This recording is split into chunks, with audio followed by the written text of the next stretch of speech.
we're just in this crazy water environment.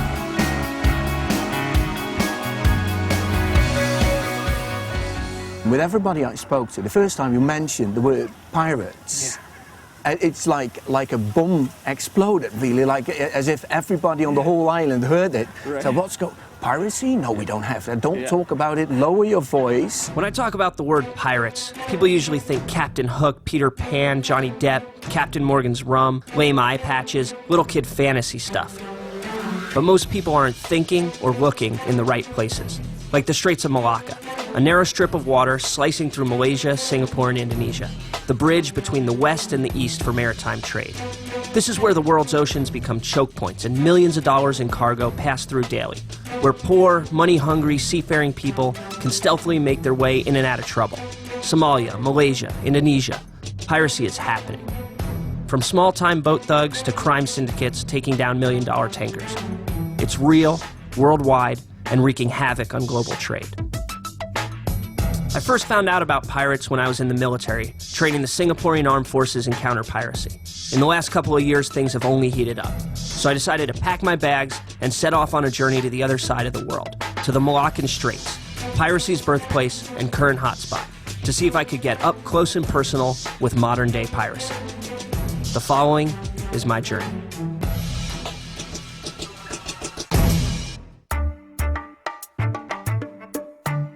I guess London's a bit of an odd place to start a pirate journey, but that was my first stop.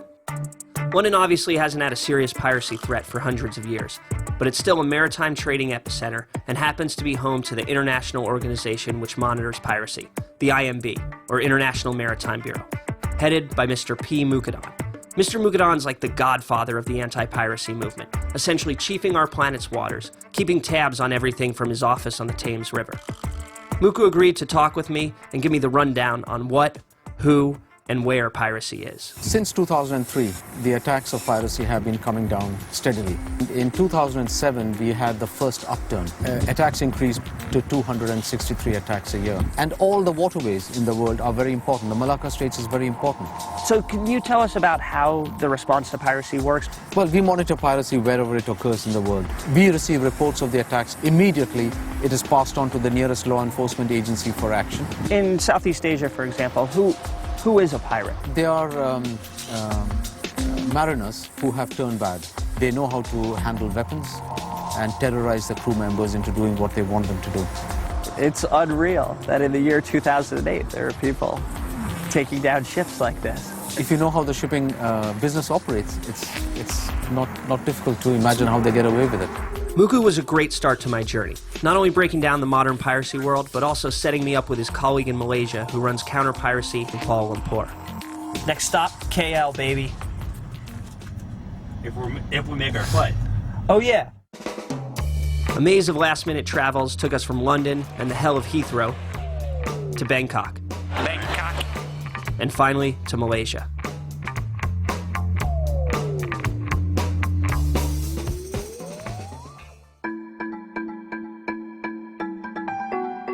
Waking up in Kuala Lumpur didn't feel very piratey, but it felt good to be in Asia, on the other side of the world and inching closer to the Malacca Straits in Indonesia, the heart of modern piracy. Kuala Lumpur is where the Piracy Reporting Center is, and where we're hoping to get a closer look at how the problem is being handled. It's a big, fast city, the fastest growing city in Asia, bustling with business and trade. With such a close proximity to the Malaccan Straits, Malaysians are exactly the kind of people who want to make sure it's safe and that the investment money keeps coming.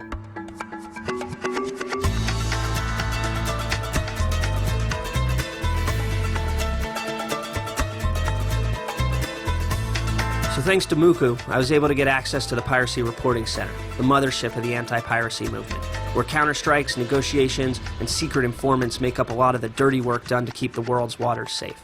Here I met with the head of the agency, who due to the dangerous nature of his work had to be kept nameless, faceless, and off camera. This is the Piracy Reporting Center, and it's like the 911 for piracy. If there's a pirate attack anywhere in the world, they call here first. Then the information is disseminated to governments and navies and police forces. This is a tracking system for all the ships, so if a ship's hijacked, they can keep a location on it. First call, it's not the Navy, or the police. It's the International Piracy Center. One of the duties here is intelligence collection, and that's where you see all these photographs coming from. Ships that have been taken by pirates.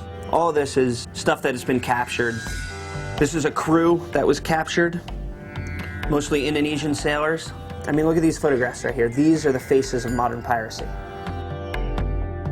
This is a message Piracy Reporting Center just put out. Pirates hijacked these 2 fishing vessels. The vessels were taken to an Indonesian island and all crew were forced to jump overboard. The whereabouts of the 2 fishing vessels are still unknown. That's 2 weeks ago. This is a picture where the Indian Navy is actually firing on a cargo ship that was stolen by pirates. Look at this shot right here. There's a shot of the pirates themselves getting away. So the little legend for this map is that they use skull and crossbone pirate heads with eye patch to represent pirate attacks. And as you can see, there's a huge pirate head right here where we're going. All right? The Malacca Straits, Indonesia. These are hotbeds of maritime piracy.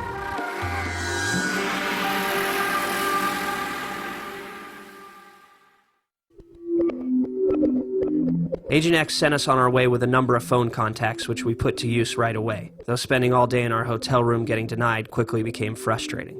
Like chasing a ghost, I'm telling you, man. This is what you get when you hunt pirates. Empty line. Nearly every government agency and patrol turned us down. With 3 days to kill before we could depart for Indonesia, and on the verge of going insane from failed phone call attempts and bureaucratic bullshit, we decided to see Malaysia. My director Josh and I went to Sunway Lagoon, a giant theme park in the Malaysian jungle, given an upside-down bungee ride, and allowed to surf Asia's only wave park by ourselves. The waves sucked, but it was fun. At night, we tried our hand at urban pirate hunting, / drinking, if you will. We warmed it up on the Malaysian streets. The first bar we hit, Josh was pulled up on stage by the local cover band and forced to sing.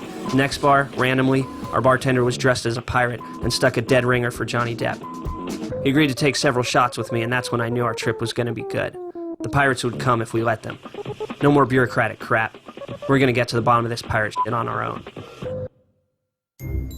When the Thai Navy found these guys, they found all 13 crew members tied up, living on bread and water that the pirates had left them.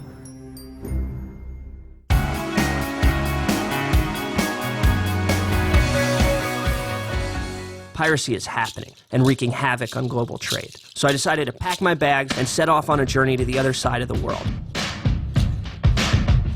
Fired up from our run-in with the Malaysian Johnny Depp bartender, we started moving towards Indonesia and its pirate atolls. But a pirate-sized hangover and the anarchy of Asian air travel would prove to be legitimate obstacles. When in pirate land, do as the pirates do, drink a lot of rum. What are you saying, you're hungover right now? If by hungover you mean in character, yes.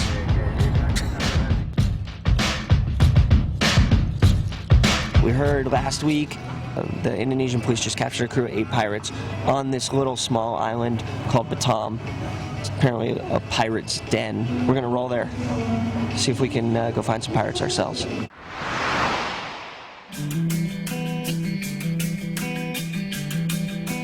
Going by boat to Batam took us right through the Malacca Straits and allowed us to explore the one thin slice of water that connects the whole world.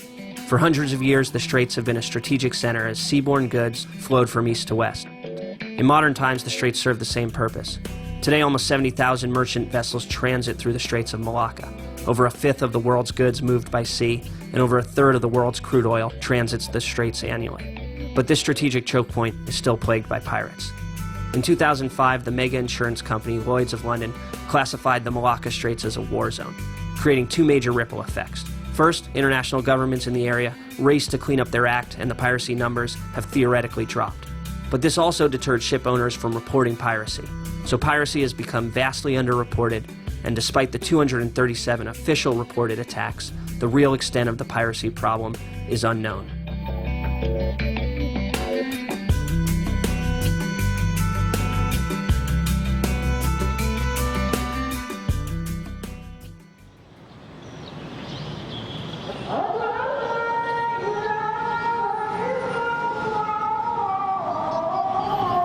So we just woke up in our hotel room looking out over the city of Batam, and things are different now. This story is about to change. This isn't sterile Kuala Lumpur or Singapore. This is a third world country. Batam is sketchy and kind of dangerous, but that's exactly where the pirates hang. They're down there somewhere.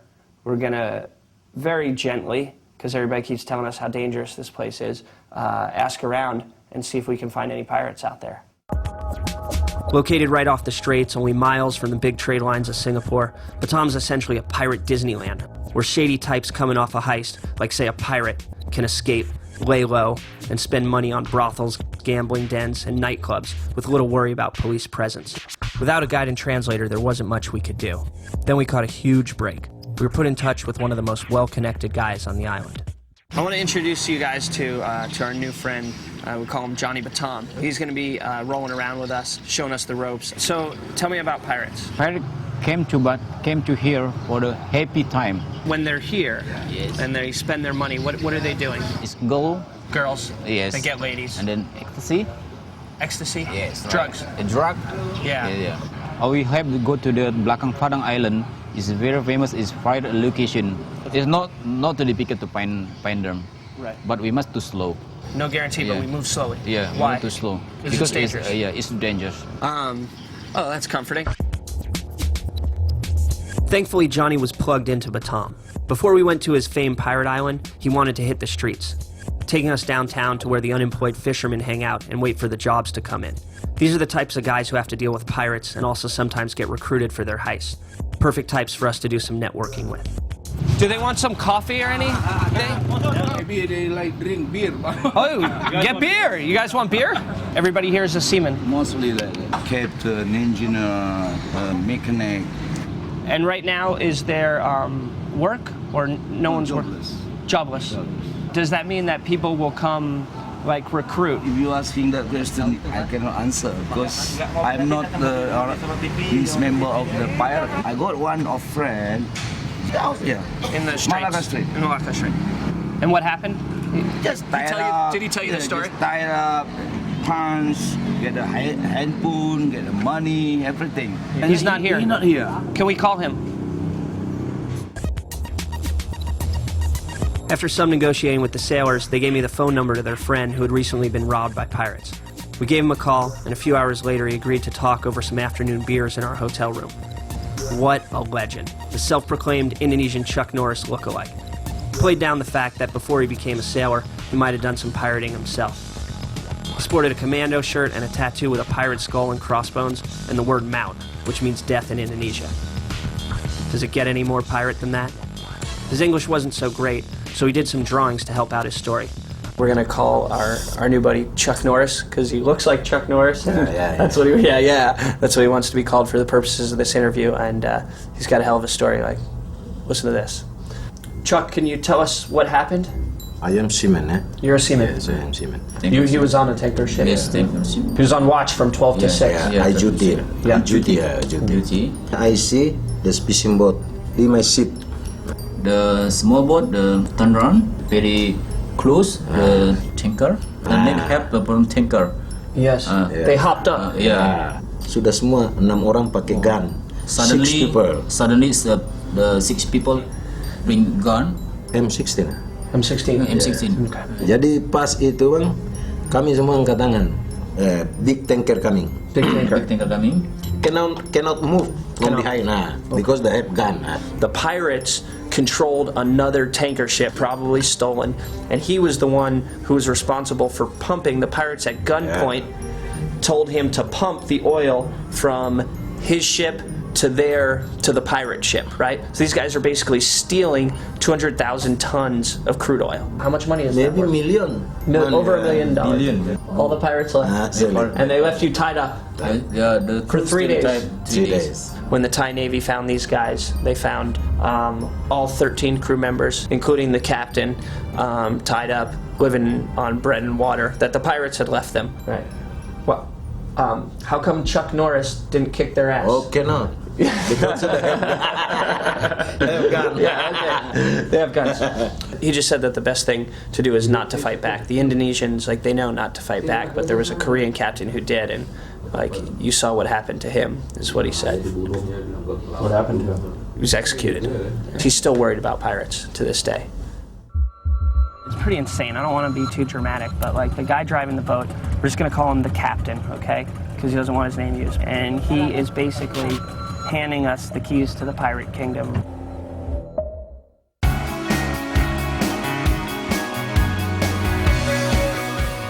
Going to Batam, the pirate hangout. The real extent of the piracy problem is unknown. Without a guide and translator, there wasn't much we could do.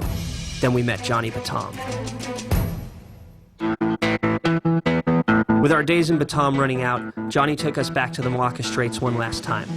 Finally, he had gotten the tip we were looking for. A pirate type willing to take us to Blakan Padang and the infamous pirate islands we were hearing all about.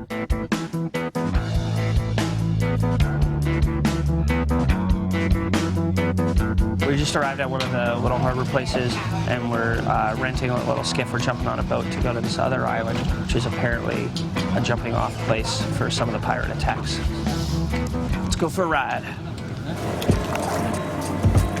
Whoa.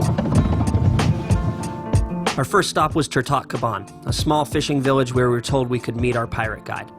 As it turns out, Johnny had indeed pulled off the unimaginable. He found us a true modern-day Indonesian pirate. Our captain was involved in small-time piracy heists for which he had done time in prison. He had also spent years shuttling between the small islands and pirate hangouts around Batam.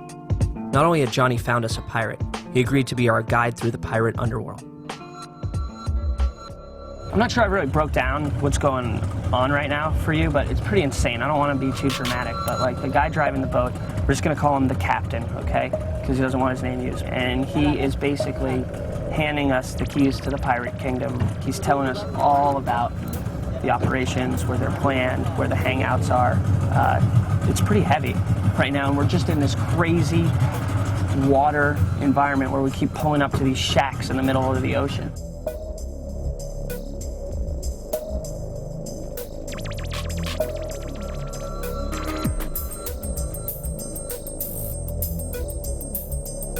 Let me show you the Indonesian Navy.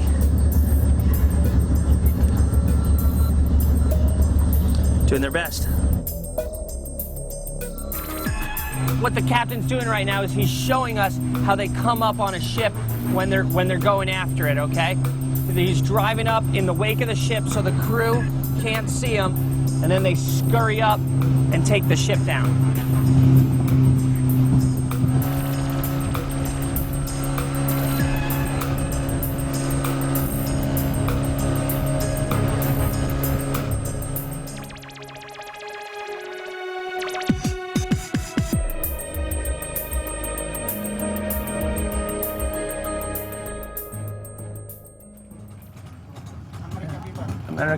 America people, yeah.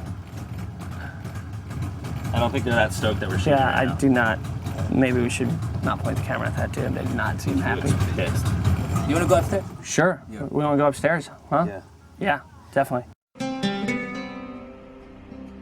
Finally, we had arrived at Blakan Padang, the island we'd been looking for.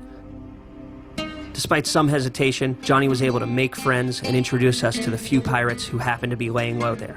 This was their headquarters, their party spot, and their planning center. And we were in. Boris here, stand by here for drinking first, and then make strategy. It's a good part And to then have a look this there. Is the situation Right. good or not? Right. It's good, we go. We can go walk around and look. What should we look for? What's good? What should we see? Oh, yeah. People Yeah. drinking.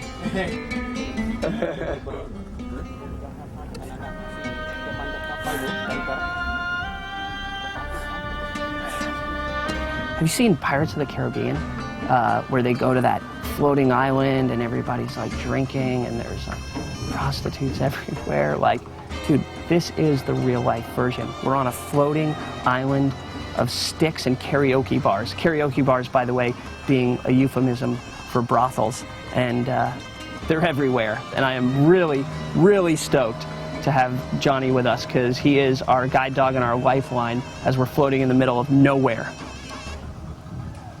Let's get out. Like, I don't want to be so in the open. Let's go a little further in. Let's move.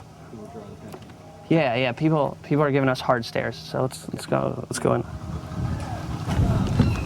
You want drink? Yeah, we can get a drink. Yeah.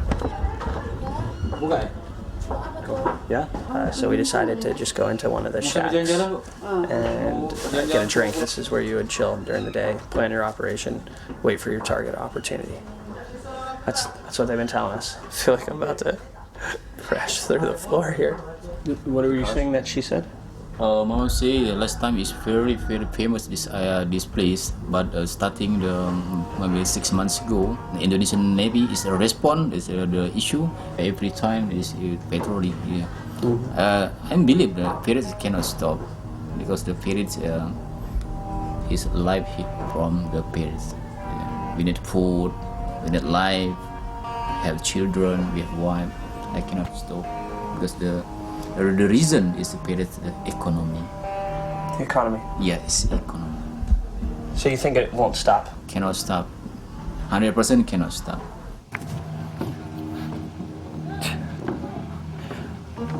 Tells you everything you need to know. Fortune. From this spot, this is where they make their fortune and they spend their fortune. These chicks are talking about us. I keep hearing the word buwe, which means like white one. I'm not sure if I'm more scared of the pirates or the prostitutes. Let's get out of this place, huh? Yeah.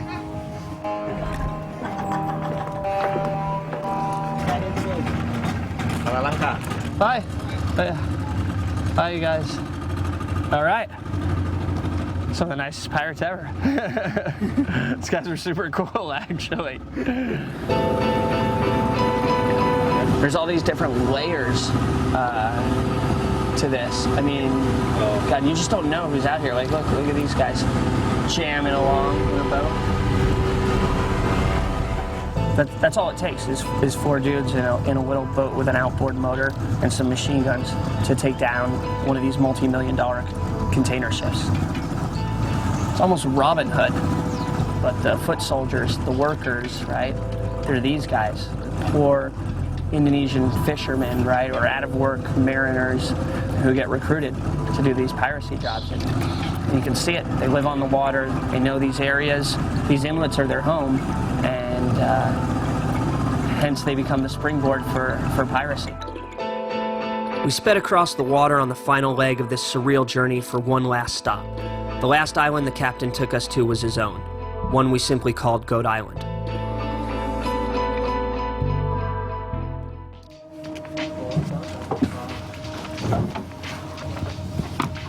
All right, here we go. Goat Island was a remote seaweed farming atoll where many of the villagers had never even seen a Westerner. It's from islands just like this that pirates are recruited. That said, the people there were some of the sweetest we met. It was the perfect place to see the root conditions which breed piracy. How big is this island? How many people? Around 100 over. 100 people? Yeah, 100 people stay here. 100 people live on this island. Intense. And about 300 camping goats. All right, so look. This is, you gotta kind of understand where we are. We're on this little island called Palau Serang. Right across the way there, you can see Singapore. You can see like the outline of the skyscrapers in the distance. Really close in terms of geography. 1 million miles away in terms of lifestyle, culture, affluence, right? And these are the conditions that breed piracy.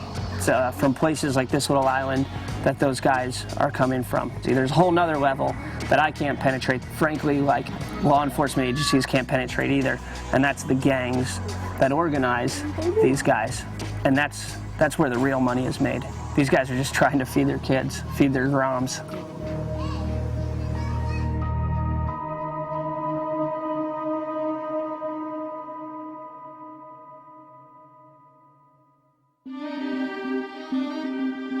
As I left Indonesia, the riddle which is modern piracy was still swirling in my head.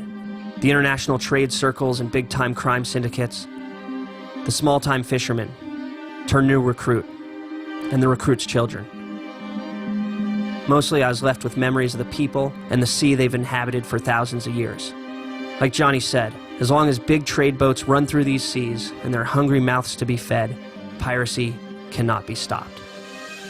So we're left with this ancient maritime tradition, which will continue to haunt our oceans long into the foreseeable future.